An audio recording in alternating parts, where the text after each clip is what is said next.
Hi guys, welcome back to the channel, and I'm Ron. Well, if you're new to my YouTube channel, welcome, and if you're a returning member, welcome back. And if you're a new member, could you please share, like, and subscribe to my YouTube channel?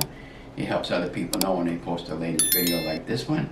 And before we get started, I'd like to state that I'm not a medical doctor. I don't make any medical claims. This is all based on my own personal journey and my own personal research. So please clear up with your doctor first before you do any weight loss journey or anything else regarding to your health. Well, today marks the end of week 79 and the week 79 keto results, and also a medical update from a visit with the UMass doctors over there in Worcester. Well, first let's get to the medical results and what did happen over there and what they said. Well, Thursday, first of all, I had a big red spot on my right calf area, and it was giving me a burning sensation, and it was flaky and crusty, and it was keeping me up all hours of the night, and throughout the day I was really in a lot of pain, and it was causing my leg to be a little swollen.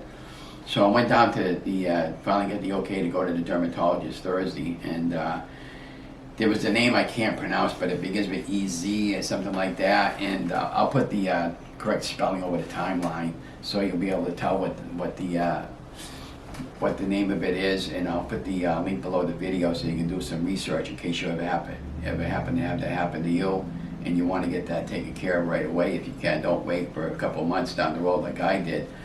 So the doctor prescribed this cream. It's a steroid cream. It's called Triamcinolone, and I'll have the correct spelling over the timeline. Acetone cream. It's 0.1% and it's 454 grams. With the insurance, it only cost me $6.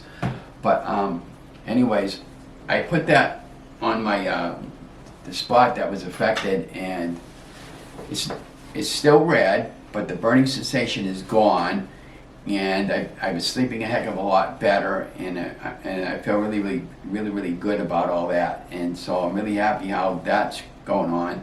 Now I have to put that on there 3 times a day. And it's not as, it's like it kind of almost reminds me of that Eczema medicated cream that we used to use, and but it doesn't have that smell that used to have. But I put it on my leg, on that affected area, and let it work in, and then 2 or 3 times a day. Then I got to go back to her again in 30 days for a follow up, and see where it is, whether or not we got to up the medication or up the amount. But right now, I'm happy because I'm actually sleeping at nighttime and I don't have that pain anymore, that burning sensation in my leg anymore. So that takes care of that issue.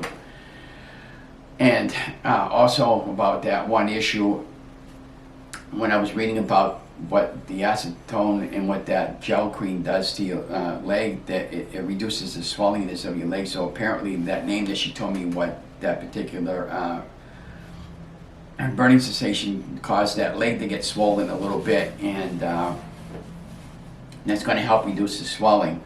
And that's why I was concerned about it. I thought I had a blood clot in my leg, so I made an appointment down to UMass to check the blockage in my leg. And what they did was at UMass, well, first of all, we got there Friday morning. It was absolutely pouring out for the night before because we got a lot of heavy wind and heavy rain. So my Aunt Jeanette brought me over to UMass because I hadn't been there in ages, and I was really nervous about it and everything, and I wasn't sure where it was. We went to 2 wrong buildings, and come to find out where we were parking in a parking garage, that's where it was. So all we had to do was walk 5 feet to the elevator, and we were right there.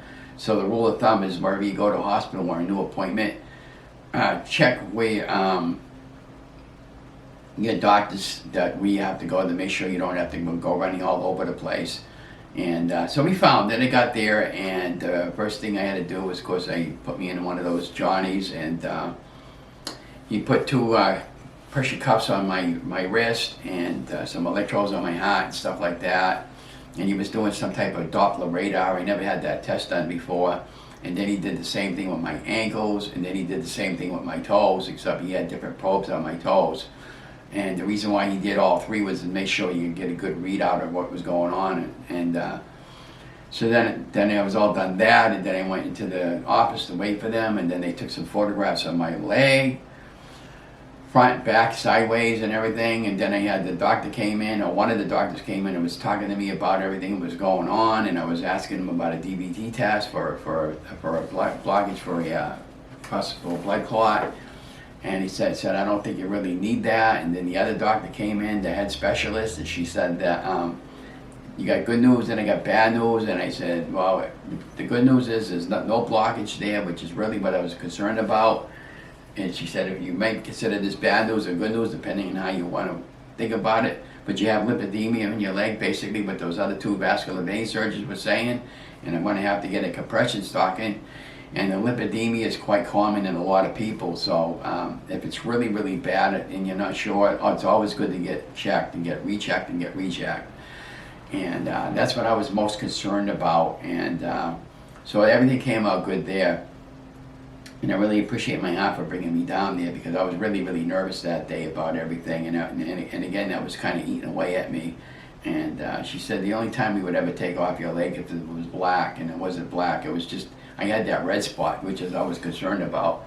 And so now we know what all this is all about. So we're fine now going forward. We still have other issues going on with my leg collapsing, and I'm getting a lot of hip pain. But she did suggest that I go see a joint specialist for all that. So this week I'm going to call the primary care up and see if we can get something going there to see what's going on with my hip and knee area, and hopefully we can get that resolved. And so getting back to week 79, we started the week off at 222 pounds. We're down to 218 pounds, so we lost 4 pounds this past week doing the beef and butter fast. Now, we didn't do too much exercise this week. We did a little bit of light walking, but my leg is just giving out on me all over the place, so I'm just kind of taking it easy. I'm afraid to go walking in our usual places because of the ice right now, so I'm just, when I feel like walking, I'll probably go to the mall or something. I'll walk around the shopping area outside when it's not too cold. But, you know, the beef and butter fast was just basically for a few days, and I wanted to get my body going back, burning into ketosis. And so I had ground beef. I fried up 2 pounds of ground beef at the start of the week. I portioned them up in little containers with a little slab of butter on each one, and the portion of the containers weighed about 12 ounces. And I was fine with that. And then I had bought a stick of pepperoni and some salami slices that I had for a snack for beef, and I had, yeah, it was pretty much just basic beef and butter all week long. I had 3, and then I bought a pound of kibasi. I had half of it one meal and then half of it the other meal, just plain kibasi with a little bit of mustard. And that's all I had all week. I could pretty much eat beef all week long, but I kind of like to mix it up from time to time too. And you know, I think that's why they call it carnivore. I guess it was kind of similar to carnivore. Carnivore is any meat with non-plant-based food, I believe. Just do your research on that. Don't hold me to that. But yeah, we feel pretty good today. Got some little pain in my right side, but we're just dealing with it every day as we can, and best we can, and just I'm not gonna let it get me down anymore. And you know, I just thank God every day that I wake up and I get to see another day. And you know, I tell you guys in many of my videos that I'm a firm believer in God and Jesus, and I became born again back in the 70s, and I've been, since I started my weight loss journey in August 17, 2020, I became reborn again. And you know, without God and Jesus in my life, and my wife and my family for support, I would never have been able to lose all the weight. And it's been a marvelous experience putting myself out there publicly and helping you guys out to lose weight. I've been asking, a lot of people have been asking me what I eat in a day, how come you're losing so much weight, what are you eating? So I'm going to be launching a new YouTube channel. I think it's going to be like Low Carb Keto Cooking with Ron, and let me know what you guys think. But when I get a few recipes recreated and I'm happy with them, I'll share them up. And I'll probably just have like music. I'll probably talk about the video, the recipe, and what we're going to put in for ingredients, and then the rest of the video will be probably just music and instructions over the timeline.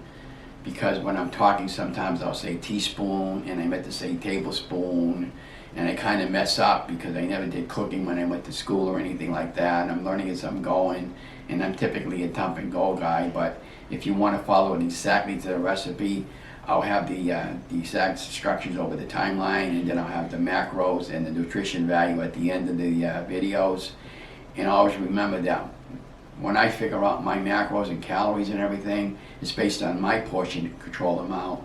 But you know, you always just, like in other words, the crackers that I'm going to be making, say if I cut them out to 20 crackers, that'll be based on that cracker size. So you might count them out and get 50 crackers out of a cracker size that I'm going to be making. So just beware of that, okay? And so it's going to be really good. And I'm finding a lot of, and the reason why I look at a lot of YouTubers, I study to see how they film their recipes and what worked for them. And I want to make things according to what I've eaten over the last year and a half. I've made many of these recipes, but I've never really filmed them out, not thinking that anybody would ever want to follow me along, never mind wanting to know what I'm going to be eating for a day, so, or recipes for that matter. So today my wife and I are having a nice steak, and I'm going to have a little bit of asparagus with it, and that's going to be my meal for today. But yeah. So anyways, thank you for joining my channel, and thank you for all your prayers and thoughts and everybody. I really appreciate that, and I truly mean that, and I love you guys a lot. And if you're new to my channel, please subscribe to my channel and be watching for that new YouTube channel that I'll be putting up, Low Carb Keto Cooking with Ron. And anyways, I love you guys. Stay safe, stay healthy, and have a great week, guys.